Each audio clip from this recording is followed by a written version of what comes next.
J George, മന്ത്രിമാർ നടത്തുന്നത്, സർക്കാർ നടത്തുന്നത് ഇത്രയധികം ദുരിതം ആരോഗ്യ മേഖല പേറുമ്പോഴും അവരുടെ മുഖം മിനുക്കുക മാത്രമല്ലേ? ഒന്നുമില്ലെങ്കിലും ഡോക്ടർ ഹാരിസ് ചിറക്കലിന്റെ തുറന്നു പറച്ചിലിന് ശേഷമെങ്കിലും എന്ത് തുടർ നടപടി ഉണ്ടായി എന്നുള്ളത് കണ്ടതാണ്. ആ വിദഗ്ധ സമിതി റിപ്പോർട്ട് പോലും ഡോക്ടർ ഹാരിസ് ചിറക്കൽ പറഞ്ഞ പരാമർശങ്ങളോട് ചേർത്ത് വെക്കുന്നതാണ്. ഇതിപ്പോൾ പതിവ് പോലെ ഒരു റിപ്പോർട്ട് ഈ വിഷയത്തിലും തേടിയിട്ടുണ്ട്. പക്ഷേ അതിന്മേൽ എന്ത് നടപടി എടുക്കും എന്നുള്ളത് ഇനി കണ്ടു തന്നെ അറിയേണ്ട കാര്യമല്ലേ? ഇടതു നിരീക്ഷകനായ ജയചന്ദ്രൻ തനിക്ക് ആഭിമുഖ്യമുള്ള മന്ത്രിമാരെയും മന്ത്രിസഭയും ഒക്കെ ന്യായീകരിക്കാൻ വല്ലാതെ ബുദ്ധിമുട്ടുന്നതാണ് കഴിഞ്ഞ കുറച്ച് സമയമായി ഞാൻ നോക്കിക്കൊണ്ടിരിക്കുന്നത്. അദ്ദേഹം ഈ ചർച്ചയെ ഒന്ന് രാഷ്ട്രീയവൽക്കരിക്കാൻ വേണ്ടി ഒരു ചെറിയ പരാമർശം അദ്ദേഹം തുടക്കത്തിൽ എന്നെക്കുറിച്ച് നടത്തി. ഞാൻ ഏതായാലും ആ ചൂണ്ടയിൽ കൊത്തുന്നില്ല. രാഷ്ട്രീയമായ ചർച്ചയ്ക്കല്ല ഞാൻ ഇരിക്കുന്നതെന്ന് ഞാൻ ആമുഖമായി തന്നെ രോഹിണിയോട് പറഞ്ഞതുമാണ്. ഇനി രോഹിണി ചോദിച്ച ചോദ്യത്തിലേക്ക് അത് വരാം.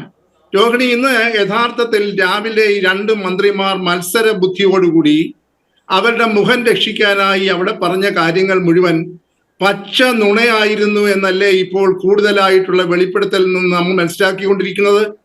ഇവിടെ വലിയ ഒരു കോമിക് ഷോ ആണല്ലോ ഇപ്പോൾ അവിടുത്തെ സൂപ്രണ്ട് നടത്തിയത്. അദ്ദേഹം എന്താണ് പറയുന്നത്? 2016 മുതൽ ഏകദേശം 9 വർഷം മുൻപ് മുതൽ ഈ കെട്ടിടം ദുർബലമാണ്, ഇത് ഇടിച്ചു മാറ്റണം എന്ന് പറഞ്ഞുകൊണ്ട് കത്തിടപാടുകൾ പബ്ലിക് വർക്ക്സ് ഡിപ്പാർട്ട്മെന്റുമായും ആരോഗ്യ വകുപ്പുമായും നടത്തിക്കൊണ്ടിരിക്കുകയാണ് എന്ന് അദ്ദേഹം പറയുന്നു.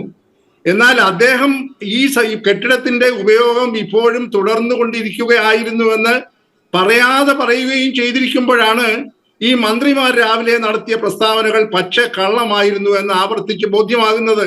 അദ്ദേഹം പറയുന്നുണ്ടല്ലോ, അവിടെ അപര്യാപ്തകർ ഉണ്ടായിരുന്നു. നിങ്ങൾക്ക് എല്ലാവർക്കും അറിയാമല്ലോ, മെഡിക്കൽ കോളേജുകളിൽ ധാരാളം രോഗികൾ വരുന്നുണ്ട്. അപ്പോൾ അതൊക്കെ ആ രോഗികളൊക്കെ അവിടെ ശുചിമുറികൾ ഉപയോഗിക്കാറുണ്ട്, ആ കെട്ടിടം ഉപയോഗിക്കാറുണ്ട് എന്ന് അദ്ദേഹം ഇത് വളരെ വ്യക്തമായി തന്നെ ഇപ്പൊ പറയുമ്പോഴാണ് രണ്ട് മന്ത്രിമാർ നാം എല്ലാം കേൾക്കെ ആവർത്തിച്ച് മത്സര ബുദ്ധിയോടുകൂടെ പറഞ്ഞത് ആ കെട്ടിടം ഉപയോഗശൂന്യമായ കെട്ടിടമായിരുന്നു, അത് ആരും ഉപയോഗിക്കുന്നതായിരുന്നില്ല എന്ന് മാറി മാറി രോഹിണി തുടക്കം മുതൽ ഒടുക്കം വരെ പറഞ്ഞുകൊണ്ടിരുന്ന അതേ കാര്യങ്ങളല്ലേ ആവർത്തിച്ചുകൊണ്ടിരുന്നത്.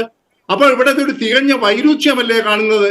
ഈ മെഡിക്കൽ കോളേജ് സൂപ്രണ്ട് എന്ന് പറയുന്ന ആ ഉദ്യോഗസ്ഥന്റെ പണി എന്താണ്? അദ്ദേഹത്തിന് ഈ 9 വർഷമായി ഈ കത്തിടപാടുകൾ നടത്തുമ്പോൾ ഇവിടെ തിരുവനന്തപുരത്തെ ബഹുമാനപ്പെട്ട ഡോക്ടർ ഹാരിസ് പറഞ്ഞതുപോലെ അദ്ദേഹം ഏതായാലും ഒരു ഗുണം ചെയ്തു. അദ്ദേഹം ഈ മേശയുടെ ഒക്കെ ചുറ്റിക്കറങ്ങി അദ്ദേഹത്തിന്റെ ചെരുപ്പ് തേഞ്ഞതായിട്ട് അദ്ദേഹം പറയുന്നില്ല. അങ്ങനെ ഒരു വലിയ സഹായം അദ്ദേഹം ചെയ്തിട്ടുണ്ട്. അദ്ദേഹം അവിടെ എവിടെയെങ്കിലും അന്നം തേടാനായിട്ട് ഭിക്ഷയാചിക്കാനായിട്ട് പോയിട്ടുമില്ല എന്ന് അദ്ദേഹം എന്തായാലും പറയുന്നുണ്ട്. അദ്ദേഹം അക്കാര്യത്തിലൊക്കെ ഒരു മാന്യനാണ്. പക്ഷെ ഞാനൊന്ന് ചോദിക്കട്ടെ, നമുക്കറിയാമല്ലോ ഒരു മെഡിക്കൽ കോളേജിൽ സൂപ്രണ്ടിന്റെ പരമമായ ഉത്തരവാദിത്തം എന്ന് പറയുന്നത് അവിടുത്തെ വാർഡുകളുടെ സംരക്ഷണമാണ്. കാരണം മെഡിക്കൽ കോളേജിന്റെ പ്രിൻസിപ്പലിന്റെ അധ്യാപക കാര്യങ്ങളിലാണ് കൂടുതൽ ശ്രദ്ധ ചെലുത്തേണ്ടത്. അപ്പോൾ എല്ലാ മെഡിക്കൽ കോളേജിലും സൂപ്രണ്ട് തസ്തിക വെച്ചിരിക്കുന്നത് തന്നെ അവിടുത്തെ കെട്ടിടങ്ങൾ, വാർഡുകൾ, അതിന്റെ കാര്യങ്ങൾ നോക്കുന്നതിന് വേണ്ടിയാണ്. ഇദ്ദേഹം ഈ ശീതീകരിച്ച മുറിയിൽ ഇരുന്നു കൊണ്ട് മുഴുവൻ സമയവും വട്ടമിട്ട് പറന്ന് അവിടെയൊക്കെ ഒന്നും കുഴപ്പമില്ല എന്ന് പറയാൻ വേണ്ടിയാണോ ഈ സൂപ്രണ്ടിന്റെ ജോലി? ഇവിടെയാണ് ബഹുമാനപ്പെട്ട ആരോഗ്യമന്ത്രി നേരത്തെ ചോദിച്ച ഒരു ചോദ്യം ആവർത്തിക്കേണ്ടി വരുന്നത്. ഇതൊക്കെ ഒരു സിസ്റ്റമിക് ഫെയിലിയർ ആണ്. ആരാണ് ഈ സിസ്റ്റത്തെ കൊണ്ടുപോകേണ്ടത്? എന്താണ് ഈ മന്ത്രിയുടെ പണി? ഈ സിസ്റ്റത്തെ കാര്യക്ഷമമായി മുന്നോട്ട് കൊണ്ടുപോകാനുള്ള ഉത്തരവാദിത്തം ഇല്ലെന്നുണ്ടെങ്കിൽ ആ ഒരു നിമിഷം പോലും ആ കസേരയിൽ ഏത് മന്ത്രിക്കാണെങ്കിലും ഇരിക്കാൻ യോഗ്യതയില്ല. അതുകൊണ്ട് സൂപ്രണ്ട് ചെയ്യേണ്ടതായിരുന്ന കടമ അദ്ദേഹം നിവർത്തിച്ചില്ല. എന്നാൽ അദ്ദേഹത്തിന് ഓച്ഛാനിച്ച് നിൽക്കാൻ അല്ലാതെ വേറെ ഗതിയില്ലാത്തത് കൊണ്ടാണ് അദ്ദേഹം ഇടയ്ക്കിടയ്ക്ക് ചെവിയിൽ മന്ത്രിമാർക്ക് മന്ത്രം ഉരുവിച്ചുകൊണ്ട് മാധ്യമങ്ങളോട് മന്ത്രിമാർ അവർ കൊടുത്തതായിട്ടുള്ള വിവരങ്ങൾ ആവർത്തിച്ചുകൊണ്ടിരുന്നത്. ഇത് അടിമുടി തട്ടിപ്പായിരുന്നു. ഈ പറയുന്ന മുഖ്യമന്ത്രിമാരുടെ ന്യായീകരണം പച്ച നുണയായിരുന്നുവെന്ന് ഇപ്പോൾ ഈ പറയാതെ പറഞ്ഞിരിക്കുന്ന സൂപ്രണ്ടിന്റെ വാക്കുകളിൽ നിന്ന് പരമമായി വ്യക്തമാണ്. ഇനിയും പിന്നെ രോഹിണി ചോദിച്ചല്ലോ, തിരുവനന്തപുരത്ത് എന്താ സംഭവിച്ചത്? ഇതിന്റെ മറ്റൊരു ചിത്രമല്ലേ തിരുവനന്തപുരത്ത് കണ്ടത്? അദ്ദേഹം പറഞ്ഞു, ഞാനിത് നിരന്തരമായി ഇവിടുത്തെ ഉപകരണങ്ങളുടെ അഭാവത്തെക്കുറിച്ചും ഇവിടുത്തെ ഉപകരണങ്ങൾ വേണ്ട സമയത്ത് അത് പരിചരിക്കുന്നില്ല എന്നതിനെ സംബന്ധിച്ചും തക്ക സമയത്ത് ഇത് കിട്ടുന്നില്ല എന്നതിനെ സംബന്ധിച്ചും ഒക്കെ ധാരാളം രീതിയിൽ ഇടപെട്ടുകൊണ്ടായിരുന്നു. അദ്ദേഹം പറഞ്ഞല്ലോ, ഞാൻ ബഹുമാനപ്പെട്ട ആരോഗ്യമന്ത്രിയുടെ പ്രൈവറ്റ് സെക്രട്ടറിയുമായി ഇവിടുത്തെ പോരായ്മകളെ കുറിച്ച് പറഞ്ഞപ്പോൾ പ്രൈവറ്റ് സെക്രട്ടറി അദ്ദേഹം ഉറപ്പ് കൊടുത്തു, അടിയന്തരമായി അവിടെ വേണ്ട രീതിയിലുള്ള പരിഹാരങ്ങൾ നടത്താം.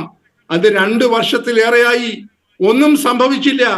അങ്ങനെ സംഭവിക്കാതെ ഇരുന്നപ്പോൾ ജനപക്ഷത്ത് നിന്നുകൊണ്ട് അദ്ദേഹം വളരെ വികാരത്തോടു കൂടിയാണ് പറഞ്ഞത്, എന്റെ മകന്റെ പ്രായത്തിന് തുല്യനായിട്ടുള്ള 23 വയസ്സായ അഗ്രികൾച്ചർ കോളേജിൽ പഠിക്കുന്ന ഒരു വിദ്യാർത്ഥി എന്റെ മുൻപിൽ വന്ന് നിലവിളിക്കുമ്പോൾ, അവന്റെ ഈ പറയുന്ന കിഡ്നി ബ്ലാഡർ സ്റ്റോൺ കൊണ്ട് നിലവിളിക്കുമ്പോൾ എനിക്ക് നാളെ വാ എന്ന് പറഞ്ഞു വിടാൻ എന്റെ മനസ്സനുവദിച്ചില്ല എന്ന് എത്ര വികാരത്തോടു കൂടിയാണ് അദ്ദേഹം പറഞ്ഞത്.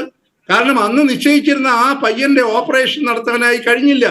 അപ്പോൾ ഇവിടെയൊക്കെ നാം കാണേണ്ടതായിട്ടുള്ള ഒരു കാര്യം, ഇവിടെ മെഡിക്കൽ കോളേജിൽ ഇരിക്കുന്നതായിട്ടുള്ള ഉദ്യോഗസ്ഥന്മാർ വേണ്ട തരത്തിൽ പ്രവർത്തിക്കുന്നില്ല, കാര്യമായ ഉത്തരവാദിത്തങ്ങൾ തക്ക സമയത്ത് നിറവേറ്റുന്നില്ല, പരിഹാര ക്രിയകൾ ചെയ്യുന്നില്ല എന്നുണ്ടെങ്കിൽ അതിന്റെ മുകളിലിരിക്കുന്ന ഡയറക്ടർക്കും മന്ത്രിക്കും ഒക്കെ അക്കാര്യത്തിൽ ഉത്തരവാദിത്തമുണ്ട് എന്നുള്ള കാര്യത്തിൽ പക്ഷേ എന്ത് ചെയ്യാം ശ്രീ ജി ജോർജ്, നിർഭാഗ്യവശാൽ തലപ്പത്തിരിക്കുന്നവരും താഴെ ഇരിക്കുന്നവരും ഒക്കെ ഒരുപോലെയാണല്ലോ.